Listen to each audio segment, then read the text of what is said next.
Welcome back, you guys. I am Wicked Raider 22, and we're taking a closer look at two champions that are located in Demon Spawn. And guys, I'll be honest with you, I have had the chance to play with both of these champions, which most of you by now probably have as well. And I struggled when it came time to trim down an account, and I had to pick between which of these would no longer be a part of my accounts. I am talking about none other than Diabolist, one of our favorite campaign farmable champions that I absolutely like. But I'm comparing my girl to Marquess. And I'll be honest, I am a huge Marquess fan. I don't know if it's just the numbers that I was able to put up with her, especially acquiring her early in the game. But these are two rare champions for beginners, and I've seen them on some early mid accounts as well that really allow for progression. So we're going to look at these two champions. We're going to compare them in this particular video because I am all about the comparison. And as always, if you have not subscribed, go ahead and subscribe, guys, because we've got a lot of champions to go through and so little time it feels. So we're going to start in Demon Spawn. And this is one of those areas, one of those factions in the game that can definitely produce some hard hitters. And when we're talking about nukers, when you see those videos from other creators, these names will definitely come up even if you're talking mid game. So these champions can be niche in so many areas, but keep in mind, when you start Doom Tower, you're going to have those rare rooms. And depending on who you have, simply access to, these are two champions that you definitely want to keep at your disposal. We're going to start with Diabolist because Diabolist, of course, is campaign farmable. When you make it to stage 12 in campaign, that's where you're going to find her as one of those possibilities. And there are a lot of campaign farmable champions that are definitely worth putting resources into. And she will always make the list as one of those rares that can definitely be worth it. There are some people that will take her to a 6-star. I've definitely seen several accounts with her as a 5-star. I've only taken Diabolist to a 5-star level, but being that you are able to get those dupes of her, it's really easy to book her up, and her skills can be pretty impressive depending on who she's on a team with. Of course, we're going to start with the reviews. So, Diabolist across the board, beyond Fire Knight's Castle, which is kind of a really specialty niche area for a lot of our champions to participate in. Force Keep is going to be another one, and Hydra. Those are going to be her three lowest areas. So, overall, a pretty solid champion, especially for a free champion. Looking at the skills, and keep in mind the number of resources required really doesn't impact you, because if nothing else, you can farm that area, especially in hard or at the brutal level if you've made it that far, and receive duplicates of this particular champion. So her first attack is Torment. It will attack one enemy and has a 10% chance of placing a sleep debuff for one turn. She is attack, or sorry, her damage is attack based, though she is listed as a support champion. And we'll get to why in just a second. You can buck up this damage by 15% and also have an additional 10% impact on her buffing and debuffing chances as well. So, not too impressed with the first skill, but the second and also this third skill is kind of where I think she hits everyone. Electric Storm can be placed on a 3-turn cooldown, and this particular skill will attack all enemies. For everyone that is early game, for those of us that are still going through normal and the beginning part of hard, the more champions you can acquire that have at least one AoE that attacks all enemies, the better off you're going to be. When you're thinking about those champions you're beginning with, so you have access to a sniper, that's going to be one of your champions. If you picked El Hain, for example, if you went with Kale, if you went with Aethel, I'm sure Galek may have one, but the one time I acquired Galek, he ended up, disappearing from the account pretty quickly. Since I had so many other champions that could kind of feel his skill set. But all of those champions will have at least one AoE where you are attacking all enemies. Diabolist will place a 30% increased speed buff on all allies for 2 turns. And if you are running a team where you already have that aura that's set to increase speed, or you have another champion that's going to be adding to this, it becomes a pretty impressive thing, especially on a 3-turn cooldown. And also, I can take the amount of damage that's created by this and increase it by 10%. Third skill, positive charge, fills the turn meter of all allies by 15%. Do not underestimate turn meter manipulation. It is something that I hear mid and in-game players talk about a lot. And I'll be honest, it did not really hit me or start hitting me until maybe I was 40 or 50 days in and started having to rotate and really buckle down on which champions I was choosing to improve. And once I realized the importance of turn meter manipulation, having your team continuously attack, because there are some areas in this game, especially when I'm thinking about dungeon, I'm thinking about upper levels of arena, where honestly, you don't want to even give your enemies the opportunity to attack you. So this is going to add into that speed play as well. And this is a skill that can be moved down to a 4-turn cooldown. Diabolist can definitely be a hitter in the game. The fact that she's able to put out consistently and have that amount of support for her team is always a big one. But as much as I like Diabolist because she is free, she is campaign farmable, she is one of my top rares. I will not tell a lie. I will be honest with you.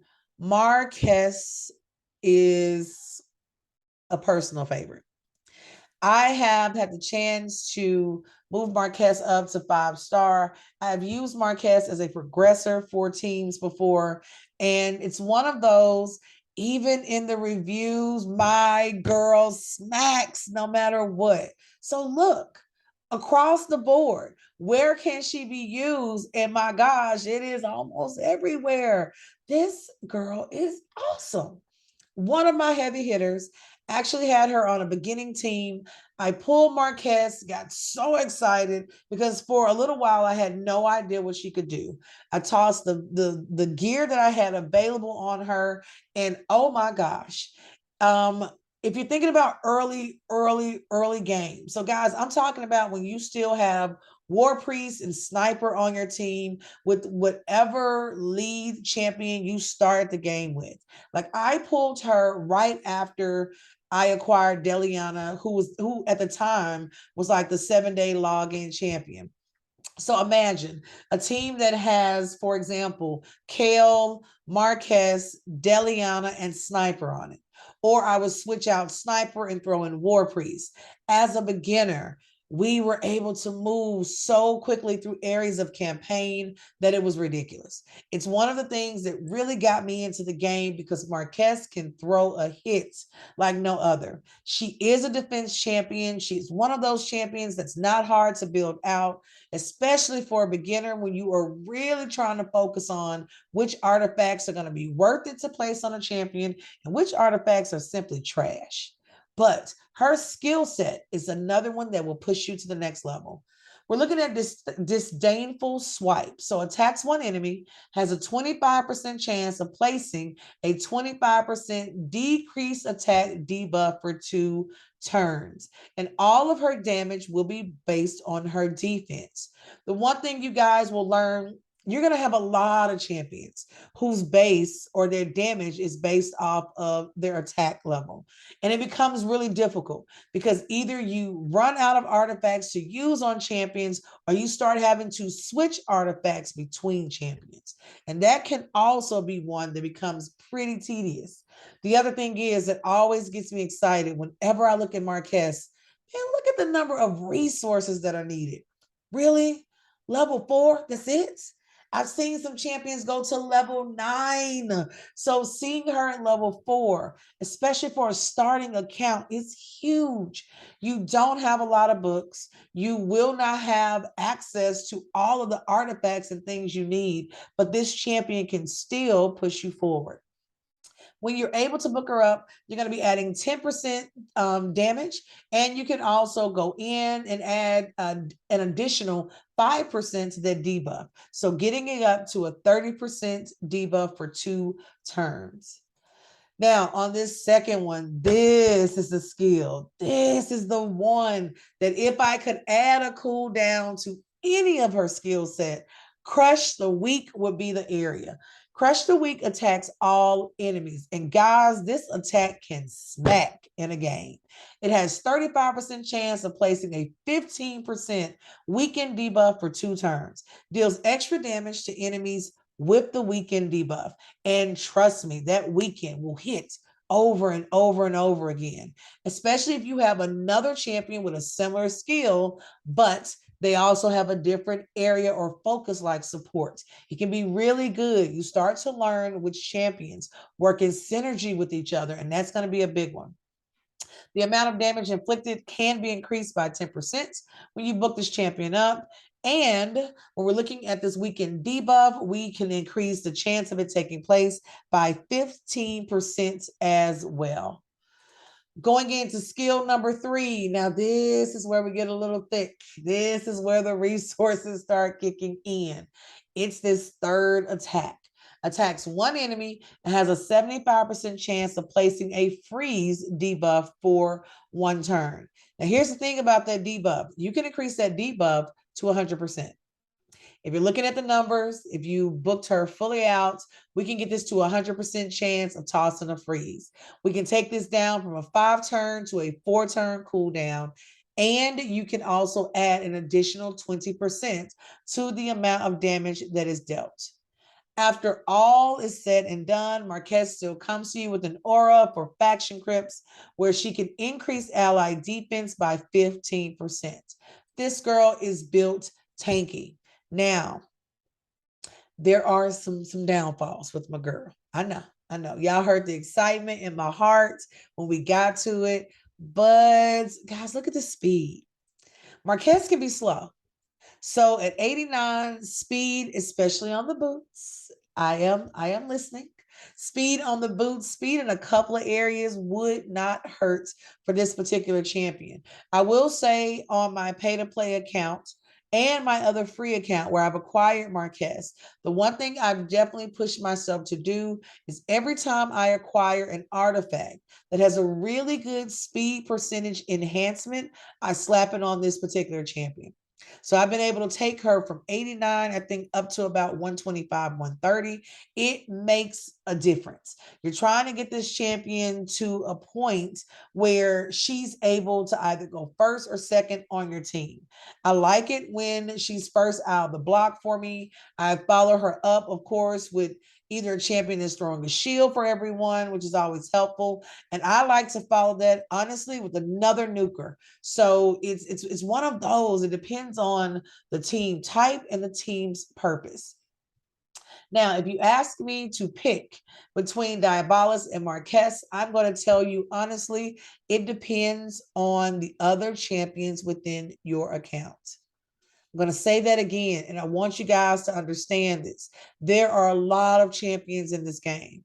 There are some champions that are absolutely amazing. But at the end of the day, you're going to pick champions based on your style of gameplay and also based on which champion will push you forward the most. I like Diabolist, and I think you will earn enough and pull enough of her that she will eventually be a staple in every account. But if you pull Marquess, I would definitely say that my girl is worth the build outs. Do not skip the opportunity. Just simply know that she can be worth it. These are two demon spawn that can definitely be game changing for those early accounts. So, all of my beginners, if you see either of these acquired through campaign or through a shard, hey, just know, don't be quick to trash what you see. And for these two in particular, the reviews do not lie. If you stuck with me this long, go ahead and subscribe, guys. We put out content every Monday through Friday at 7 a.m. to make sure you have a little bit of something to listen to as you work through your gaming for the day. As always, I am stoked because guess what? There are some tournaments coming our way. So stay tuned. Lots of material coming. If there's a champion that you would love to hear a little bit about, kind of get a feel for, especially that beginning, the absolute beginning of opinions, let me know. And hey, I'll toss it out there. I love the comments. Please keep them coming. Any tips you have are always welcome. And I will talk to you guys soon.